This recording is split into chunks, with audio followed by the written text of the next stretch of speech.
근데 네 번째, 우리가 진료소, 그러니까 여기 중국말로 이제 문진보라고 하는데요. 또는 이제 대형 병원에 진료받는 방법. 이건 한국으로 보면은 뭐라고 하죠? 뭐 그 동네 의원 갔다가 대형 병원 이제 상급병원으로 가는, 예. 상급병원 가고 뭐 그런 부분이겠죠? 이 부분 그러면 우리 황 원장님께서 한 말씀 해주시죠. 아까 말씀드렸듯이 이제 병원이 작은 그 진료소부터 해서 1급 병원, 2급 병원, 3급 병원까지 있는데 중국에서는 우리처럼 이제 그 제한을 딱 두는 것 같지는 않고요. 그래서 바로 대형 병원에 가서 이제 접수를 해서 진료하는 경우도 있는데 정부에서는 그래도 의료보험 환자를 기준으로 해서 지정을 하게 하죠. 그러니까 1급 병원 어디, 2급 병원 어디, 3급 병원 어디. 그런데 대체적으로 이제 북경시 예를 들면 2급 병원은 굉장히 적어요. 그래서 한 구에 한두 개 정도밖에 없고 대개 1급 병원이 기본적으로 많고 그다음에 큰 병원들이 오히려 3급 병원들이 더 많이 숫자가 많은데 중국도 마찬가지로 대형 병원으로 몰리는 현상은 뭐 여전합니다.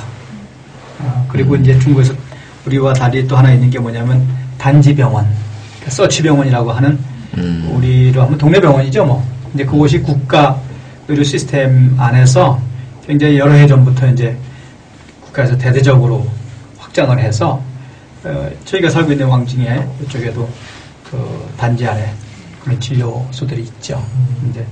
근데 생각만큼 그만한 의료 인력들이나 서비스가 뒷받침되지 않기 때문에 웬만한 분들은 작은 것, 예를 들어서 뭐 혈압약을 탄다든지 이 정도 가서 이제 하고 그래도 좀 몸에 이상이 있으면 바로 이제 번거롭긴 해도 큰 병원으로 몰리는 현상이 좀 많이 있습니다. 자, 좀 다른 분 뭐 좀 의견 주실 분 있으신가요? 이 제목하고 좀 별개일지 모르겠는데 제가 아는 분이 동네 병원에서 임신을 하셔가지고 계속 진료를 받으신 거예요.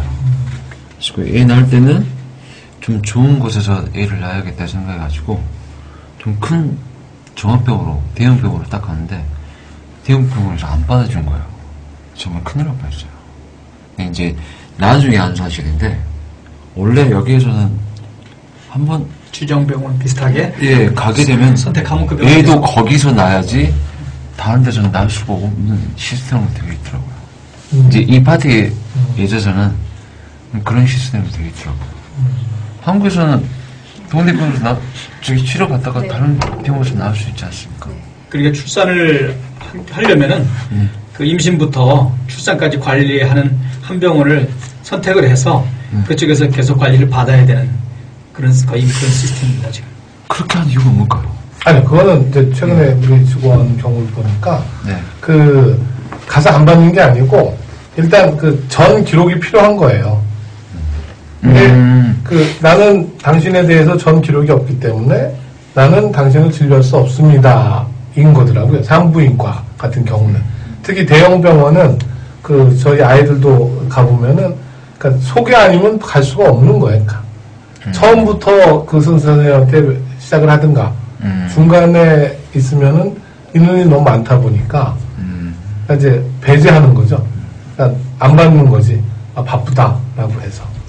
그래서 이제 뭐 이렇게 또 사람을 찾게 되고 이렇게 되는 그런 경우가 기본적으로 이제 대형 병원은 수요 공급 관계가 지금 뭐 정상 상태가 아니기 때문에 그래서 특별한 관계 아니면 이제 그런 중간에 저 진료 어떤 병원을 옮겨서 한다는 게 정말 쉽지 않은 그런 상황이죠. 특히나 이제 산부인과 같은 경우엔 아무리 중국도 산하제한을 해서 인구가 줄었다 할지라도 북경의 아동병원하고 그러니까 어린이병원하고 산부인과는 규모 있고 능력 있는 병원들은 굉장히 제한되어 있어요.